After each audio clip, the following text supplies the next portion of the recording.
Hello, I'm Ron Goldsberry. I wanted to take a few minutes to talk with you about Ford's plans to service our owners' future air conditioning needs because you are the key players in Ford's drive to gain a competitive advantage in owner loyalty through our standards process. I'd like you to think for a minute about how you expect to be treated as a car or truck owner. You expect to pay a reasonable price, to be treated fairly and courteously by the staff at the dealership, and to have years of satisfactory and reliable use from your car or truck. When the vehicle needs service, you expect it to be fixed right, on time, and at a reasonable cost. For years, Ford and other manufacturers have focused on how to improve customer satisfaction by improving vehicle quality. We developed measurables and established targets to rate our quality versus the quality of our competitors' products. This was the beginning of what we now call our standards process. Today, it's generally agreed that no manufacturer has a significant quality advantage. The competitive war of the 90s is being fought in the arena of total customer satisfaction. Our research shows that more and more customers are placing service and the expected service experience very high in influencing their vehicle purchase decisions. At Ford, our strategy is to maximize owner loyalty by using the approach we use to improve quality, to improve every aspect of the relationship with our customers. We've done this by expanding our standards process. The way we see it, customer satisfaction and owner loyalty are at the heart of everything that we do. We think of our relationship with our customers as a triangle. One side is the relationship between the factory and the dealer. One side is the relationship between the dealership and the customer. And the third side is the relationship between the company and the customer. We have developed standards for each side of the relationship triangle based on what our dealers told us they expect from Ford, and in the case of customers, based on what customers told us they expect from both the factory and the dealership. The result is 3 sets of standards: company to dealer, dealer to customer, and company to customer. Fulfilling these standards requires that we rethink every aspect of our business to acknowledge our customers for what they are, the most valuable asset the dealership and the company have. At Ford Customer Service Division, we have evaluated everything we do in terms of its impact on our customers, their satisfaction, and their loyalty. We have changed our name to Ford Customer Service Division from Ford Parts and Service Division. Only one word, but a revolution in attitude. We also changed our mission and our vision. Our mission is to give you everything you need to satisfy your customers on time the first time. Our vision is to provide owners of Ford Motor Company vehicles an ownership experience that is so good they will buy again and tell others how great it is to own a Ford product. That vision and mission are reflected in our marketing efforts, too. Our Quality Care campaign is aimed at getting Ford product owners to think of their dealership first whenever their vehicles need service. Quality Care promotes preventative maintenance and light repairs done by those best qualified to service Ford vehicles, you, the dealership service professionals, using genuine Ford and Motorcraft parts. Our customers' expectations are the basis, too, for Ford's efforts to build and service vehicles with air conditioning systems that meet customer expectations and meet environmental regulations governing the use and handling of refrigerants. Our strategy is based on customer research and enables owners to maintain their present system as long as possible, while providing a retrofit option to those customers who choose to have their systems changed.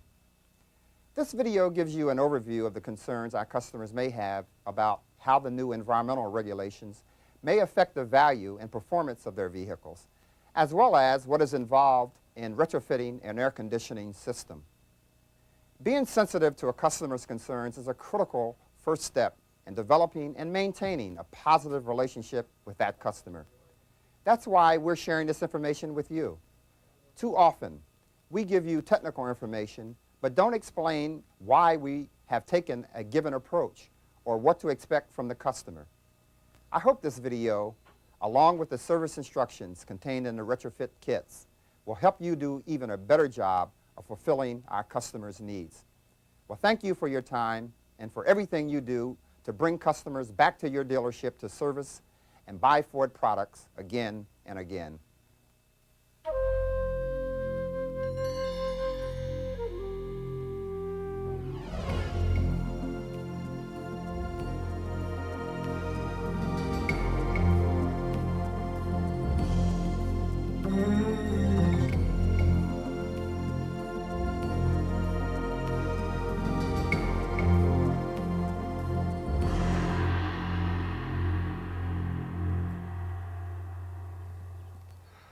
Welcome to the Ford Motor Company video training program concerning Ford's changeover from refrigerant HFC-12, commonly known as R12, to refrigerant HFC 134a, commonly known as R134a.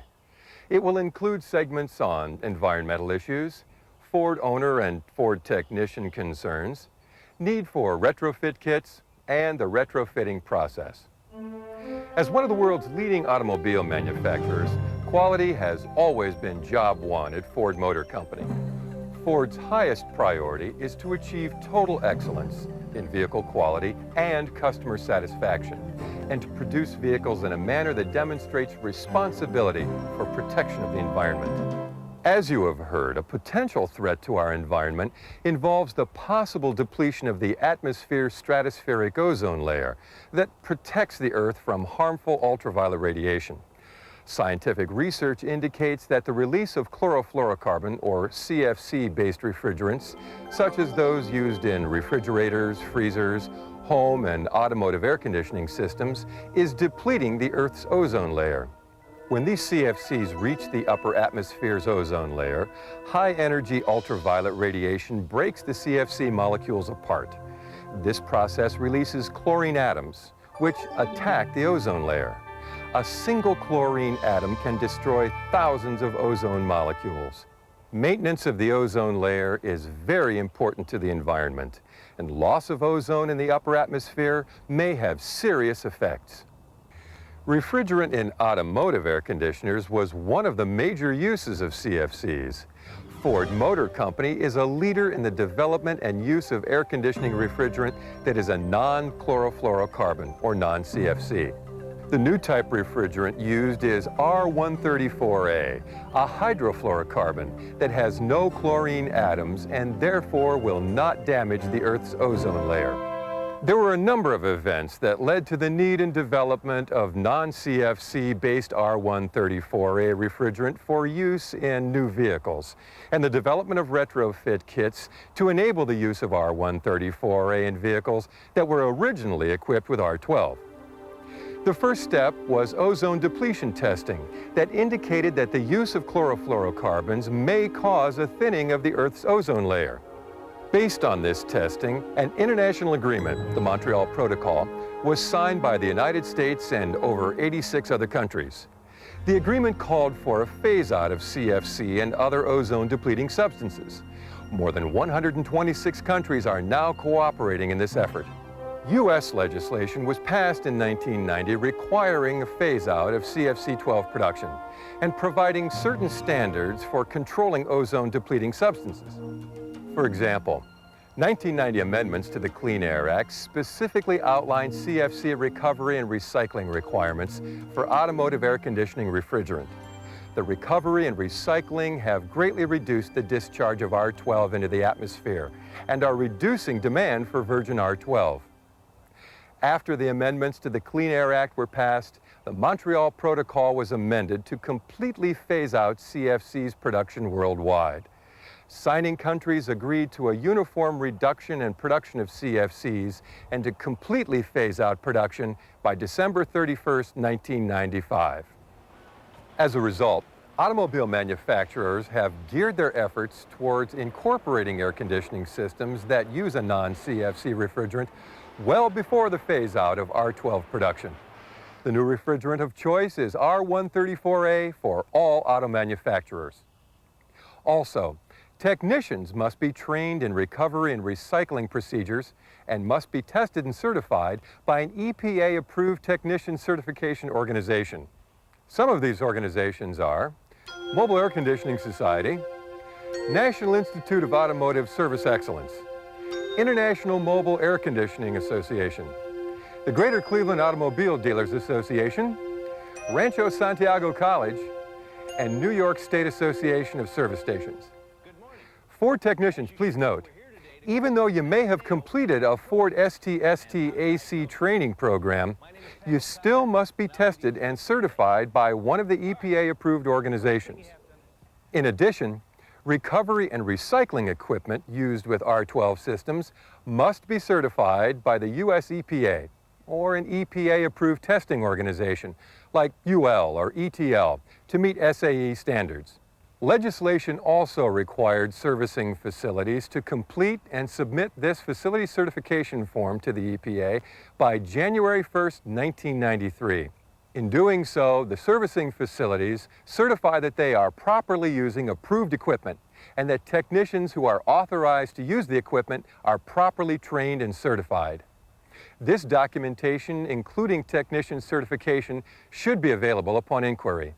The Clean Air Act also required technicians to obtain certification by August 13, 1992. It provided for penalties up to $25,000 per day per incident and possible criminal prosecution for violation of EPA regulations. Because of the previous widespread use of R12 throughout the automotive industry, the changeover to R134a was no small task. However, in keeping with its commitment to quality and the environment, Ford Motor Company achieved this conversion almost 2 full years ahead of the CFC phase-out deadline of December 31st, 1995. Ford first introduced the new R134a refrigerant on selected Taurus models in 1992, and then expanded its use to 1993 Mark 8. By 1994, all Ford and Lincoln Mercury cars and light trucks were using the new refrigerant. Most medium and heavy trucks were also added to the list during the 1994 model year. Some medium and heavy trucks and very early Continentals and Tempos were converted to R134a during the 1994 model year.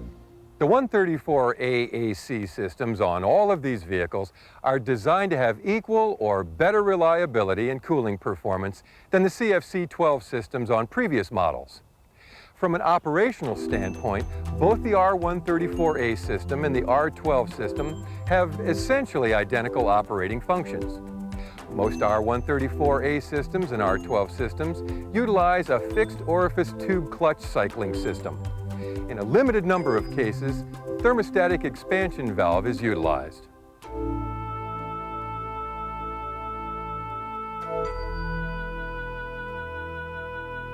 Now that we've gone over the environmental issues that resulted in the development of R134a systems for vehicles, let's take a look at some of the issues that directly affect the Ford owner and Ford service personnel and the need for retrofit kits.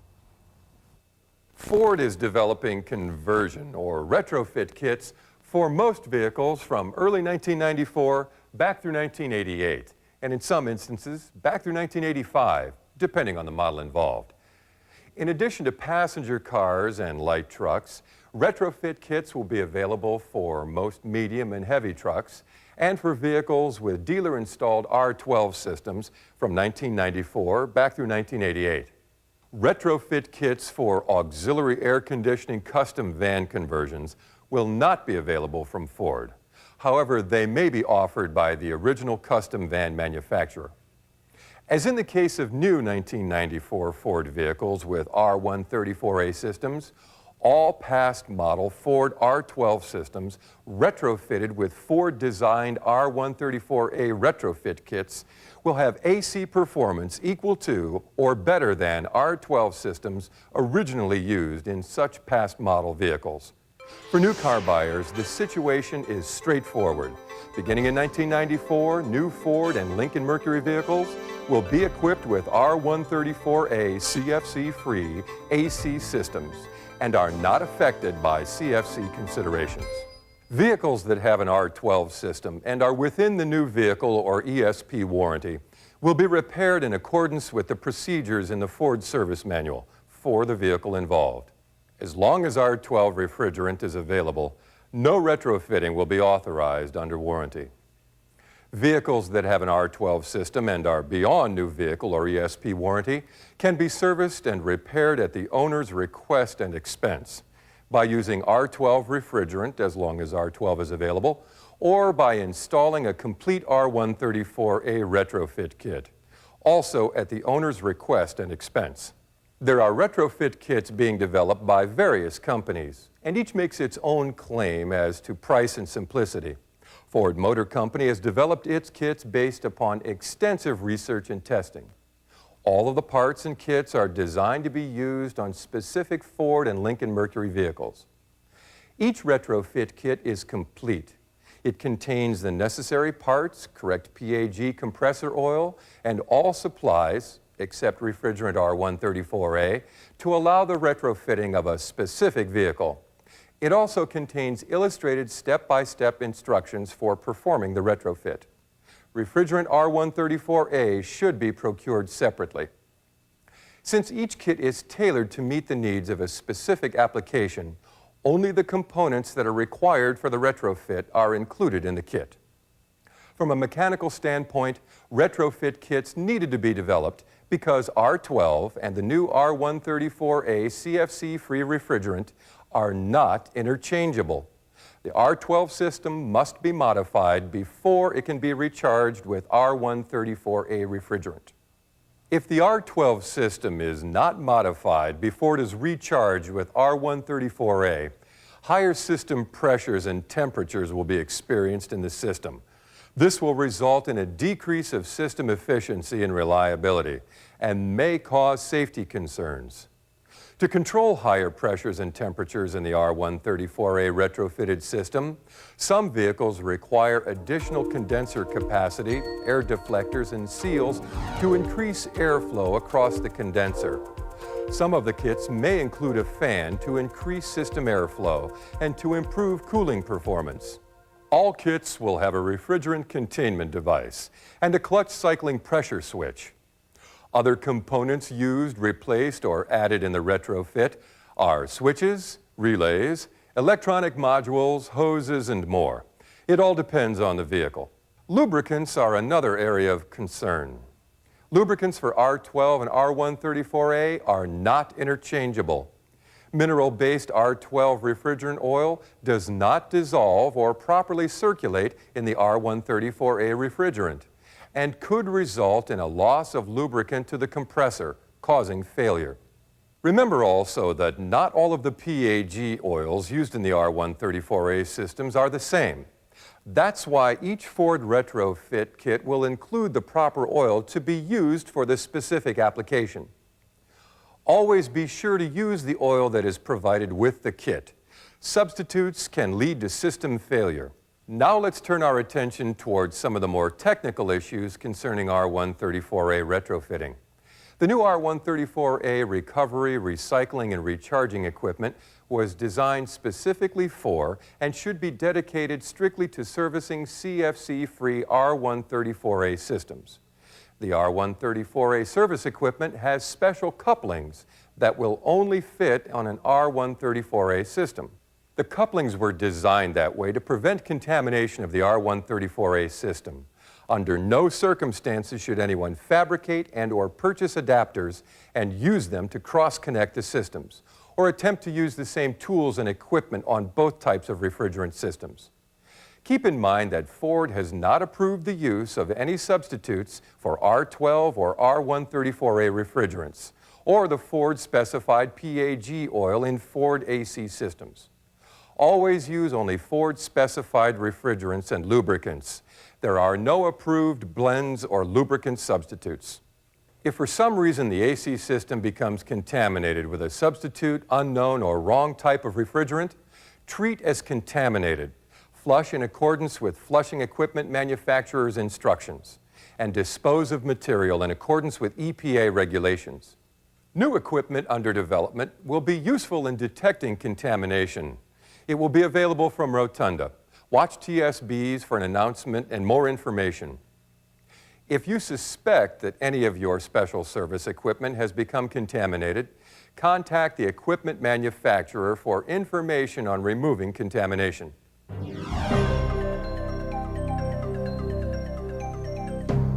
In this segment, we will present an overview of the retrofitting process involving a 1994 Continental. We will also review some of the components that are used in retrofitting vehicles other than the Continental. Before a vehicle can actually be retrofitted, the integrity of the R12 system must be verified. It must be fully functional and contain no contaminants. The first step in verifying the integrity of the AC system is to check its service history. Begin by checking the service information noted on the repair order. When and where was service performed? What was done? What type of refrigerant was used, if known? And has it already been retrofitted? Next, verify the owner's complaint and check for intermittent operation.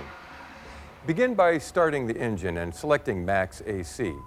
Check for blower motor operation in all speeds. Visually check to determine if the AC clutch is energized. Check the airflow in all AC positions. In Max AC, accelerate the engine to determine if the airflow shifts to defrost, indicating a vacuum leak. Check for rapid cycling of the AC compressor clutch, and check the electro drive fan operation if so equipped. The third step is to perform a visual inspection of the entire AC system. Check the condenser for signs of oil indicating a leak. Check hose connections. Check for excessive oil around the compressor shaft seal opening. Check the AC compressor clutch for damage and excessive air gap between hub and pulley. Check all electrical connections and check the wires for damage. Determine if the problem is electrical or refrigerant related. With the engine running and the control set to Max AC, remove the electrical connector from the pressure switch and jump across the 2 pins of the harness connector. If the AC clutch energizes, the problem is probably the refrigerant system. If the clutch does not engage, the problem is probably electrical. Now that we have verified the integrity of the R12 system, the next step in the process is to select the correct R134a retrofit kit. Each kit is made for a specific vehicle. In this instance, it's a kit for a 1994 Continental. Pull out the introduction and the instruction sheets. They're both easy to use and will give you the track to follow. Read the introduction. It covers elements that are basic to all systems. Go over the safety precautions. They're basically the same for R12 and R134a. Read over the explanation of 2 very important controls, the clutch cycling pressure switch and the refrigerant containment switch, what they are and what they do. Check over the spring lock connector tools and the procedure to connect and disconnect. The instruction sheet gives all the information needed to do the retrofit in logical work steps with copy and graphics to explain the steps. There is no need to go to other publications for information. Now, let's take a look at an overview of the retrofit installation instructions for a 1994 Continental. Page 2, the kit contents page, is keyed to the retrofit parts and to the copy and illustrations which follow. Check all parts bags against the list. The elements are grouped for ease of use and recognition. To save work time, check the special tools recommended before starting your work. At radiator removal, we start with draining the coolant, reclaiming the R12, disconnecting the battery, and the various steps necessary for removal. Condenser removal is covered, followed by condenser installation, along with seals installation. Drawings tie in with the copy. Notice the step number and item number which key to the copy, making it easy to follow for component removal and installation. Radiator installation is covered in the copy and also illustrated in drawings. The clutch cycling pressure switch and low side pressure relief valve copy is keyed to the drawings so the technician can see what has to be done. It's not just words. We follow with the refrigerant containment switch, which is handled the same way. The evacuation and lubricant procedure is covered in simple steps. The addition of the proper lubricant is critical. Next comes the 45-minute evacuation, during which time other retrofit work can continue, such as wiring harness and integrated relay control module installation. The copy is keyed to several illustrations, so the technician can see what the completed work should look like. After evacuation, we charge the system, leak check, and verify proper operation. Fill out and attach the label for the R134a retrofit. And in the event performance doesn't measure up, there is a diagnostic procedure for the retrofit. Now let's see the highlights of a retrofit of a 1994 Continental. We start draining the radiator and attach the R12 service center to evacuate and recover the R12. The attaching fittings are the threaded type. They fit the R12 service ports. They cannot be attached to R134a fittings, which are quick connects. As the evacuation goes on, we proceed with other retrofit work, making the most of our time. Remove the radiator, electro-drive fan, and shroud. Next, we remove the old condenser. Then we install the condenser to radiator seals on the new condenser and install it. The new condenser has added capacity to avoid increased pressure and heat. The seals assist with airflow through the condenser. Now we reinstall the radiator, electro-drive fan, and shroud. Next, we install a new clutch cycling pressure switch and a low-side pressure relief valve. These valves have new calibration for the R134a refrigerant. The cycling pressure switch is color-coded, and the threads are different and cannot be interchanged with R12 components.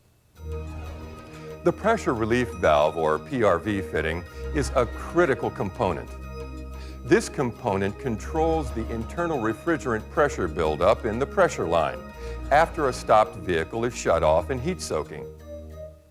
Under these conditions, an extreme pressure buildup could ruin the evaporator. The PRV in the low pressure section allows venting and keeps the pressure under control. We also install a refrigerant containment switch adapter and a new switch. This new switch controls head pressure by turning off the compressor and by turning on the electro-drive fan. Since the system has been open to the atmosphere, we must now evacuate using R134a equipment. During evacuation, we use the new Rotunda refrigerant lubricant tool to install the PAG refrigerant oil. With the tool and oil container connected and held in the upside-down position, the vacuum will collapse the sidewalls of the container when all of the oil has been drawn into the system. Connect the new wiring harness to the refrigerant containment switch and the clutch cycling pressure switch. Install the new integrated relay control module and connect it to the wiring harness.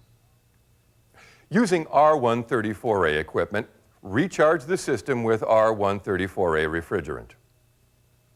After removal and installation procedures have been completed, perform the diagnostic checks that are detailed in the instruction sheets.